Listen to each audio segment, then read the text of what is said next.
বন্ধু বান্ধৱীসকল আপোনালোকে যদি কোভিড ভেকচিন দিছে তেতিয়াহ'লে আপোনালোকে তাৰ চাৰ্টিফিকেটখন আপোনালোকে কেনেকৈ ডাউনলোড কৰিব সেইখিনি আজিৰ এই ভিডিঅ'টোত দেখুৱাম আৰু তাৰ লগতে কওঁ যে আচলতে এই চাৰ্টিফিকেটখন কিহৰ কাৰণে প্ৰয়োজন হয়। চাওক, আপুনি যে ভেকচিন দিছে এই চাৰ্টিফিকেটখন যদি থাকে, আপুনি যদি ভেকচিন দিছে তেতিয়াহ'লে তাৰে এটা প্ৰমাণ। আৰু 2 নম্বৰ কথা হ'ল, আপোনালোকে যদি ক'ৰবাত যাত্ৰা ট্ৰেভেলিং কৰিব যাব লগা হয় তেতিয়াও এই চাৰ্টিফিকেটখন আপোনালোকৰ কামত আহিব। আপোনালোকৰ যিখন চাৰ্টিফিকেট সেইখন কেনেকৈ ডাউনলোড কৰিব সেইখিনি আজিৰ এই ভিডিঅ'টোত আপোনালোকক দেখুৱাইছোঁ। ভিডিঅ'টো স্কিপ নকৰিব, সম্পূৰ্ণকৈ চাব।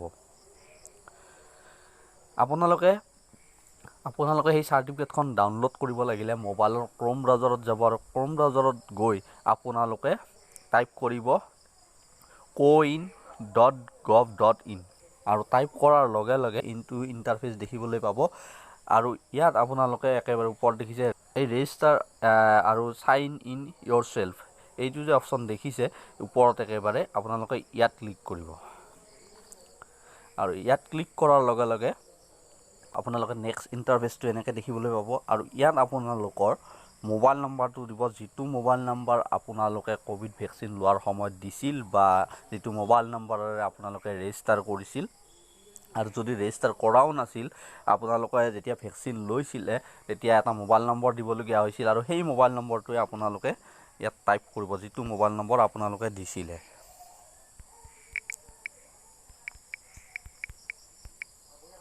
আৰু মোবাইল নম্বৰটো টাইপ কৰি গেট OTPত আপোনালোকে ক্লিক কৰিব।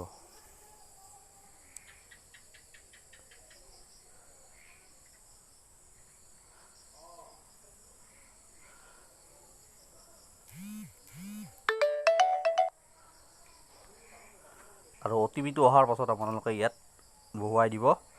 বহুৱাই দি তলত যে দেখিছে ভেৰিফাই এজ প্ৰচেছ, আপোনালোকে ভেৰিফাইত আপোনালোকে ক্লিক কৰিব। ভেৰিফাই ক্লিক কৰাৰ লগে লগে আপোনালোকে যাৰ যাৰ নাম ৰেজিষ্টাৰ কৰিছিলে এই মোবাইল নম্বৰটোৰ জৰিয়তে সেইখিনি দেখিবলৈ পাব। আৰু যোনে ভেকচিন লৈছিলে সেই মানুহজনৰ নামো আপোনালোকে দেখিবলৈ পাব। এতিয়া মোৰ ইয়াত ওপৰকেইটা লোৱা নাই, 2 নম্বৰটো যে দেখিছে ভেকচিনেট, আৰু দুয়োটাই ড'জ লৈছে। গতিকে এই মানুহজনৰ চাৰ্টিফিকেটখন আপুনি ডাউনলোড কৰিব পাৰিব। কেনেকৈ, ইয়াত যে দেখিছে ড'জটোত অকণমান জুম কৰি দিছোঁ, চাৰ্টিফিকেট এই অপশ্যনটো যে আছে আপোনালোকে চাৰ্টিফিকেটত ক্লিক কৰিব। আৰু চাৰ্টিফিকেটত ক্লিক কৰাৰ লগে লগে আপোনালোকৰ চাৰ্টিফিকেটখন ডাউনলোড হৈ যাব। আৰু এই চাৰ্টিফিকেটখন আপোনালোকে চাব লাগিলে আপোনালোকে একেবাৰে ওপৰত 3 ডট যে আছে আপোনালোকে ইয়াত ক্লিক কৰিব। ক্লিক কৰাৰ পাছত আপোনালোকে 1 2 3 4 নম্বৰত ডাউনলোড আছে, এই ডাউনলোড অপশ্যনত ক্লিক কৰিব। আৰু ক্লিক কৰাৰ লগে লগে এইখন যে ডাউনলোড কৰিছিলোঁ এইখন আপোনালোকে ইয়াত পাব। আৰু এইখন আপোনালোকৰ এইখন চাৰ্টিফিকেট এনেকৈ ডাউনলোড হৈ যাব। এইখন আপুনি প্ৰিণ্ট কৰিও আনিব পাৰে বা মোবাইলত থৈও দিব পাৰে স্ক্ৰীনশ্বট মাৰি। আৰু এনেকৈ আপোনালোকৰ মোবাইলত আপোনালোকে এই চাৰ্টিফিকেটখন ডাউনলোড কৰি ল'ব পাৰিব। গতিকে বন্ধু বান্ধৱীসকল, ভিডিঅ'টো এইখিনিয়ে। ভিডিঅ'টো যদি ভাল লাগিলে লাইক কৰিব, কমেণ্ট কৰিব, শ্বেয়াৰ কৰিব আৰু মোৰ চেনেলত যদি নতুনকৈ আহিছে ছাবস্ক্ৰাইব কৰিব।